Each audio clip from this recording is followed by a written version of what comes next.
కొణిదెల పవన్ కళ్యాణ్ అమ్మ కడుపున ఆఖరివాడిగా పుట్టిన అందరికీ మంచి చేయాలి, మేలు జరగాలి అనే విషయంలో ముందువాడుగా ఉంటాడు. తన గురించి కంటే జనం గురించి ఎక్కువగా ఆలోచించే మనస్తత్వం నా తమ్ముడు కళ్యాణ్ బాబుది. ఎవరైనా అధికారంలోకి వచ్చాక ప్రజలకు ఏదైనా చేయాలనుకుంటారు. కానీ కళ్యాణ్ తన సొంత సంపాదనని కౌలు రైతులు కన్నీళ్లు తుడిచేందుకు ఖర్చు పెట్టడం, సరిహద్దు దగ్గర ప్రాణాలొడ్డి పోరాడే జవాన్ కోసం పెద్ద మొత్తం అందివ్వటం, అలాగే మత్స్యకారులు ఇంకా ఎందరికో తాను చేసిన సహాయం చూస్తుంటే ఇలాంటి నాయకుడు కదా జనానికి కావాల్సింది అనిపిస్తుంది.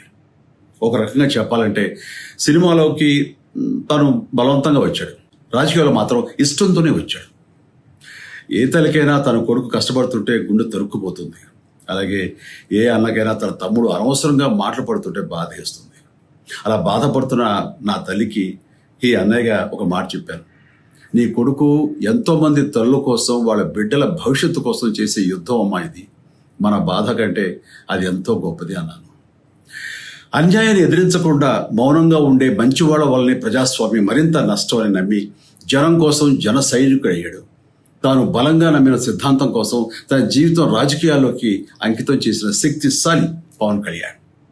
ప్రజల కోసం, రాష్ట్ర భవిష్యత్తు కోసం ఆ శక్తిని వినియోగించాలి అంటే చట్టసభలో అతని గొంతు మనం వినాలి.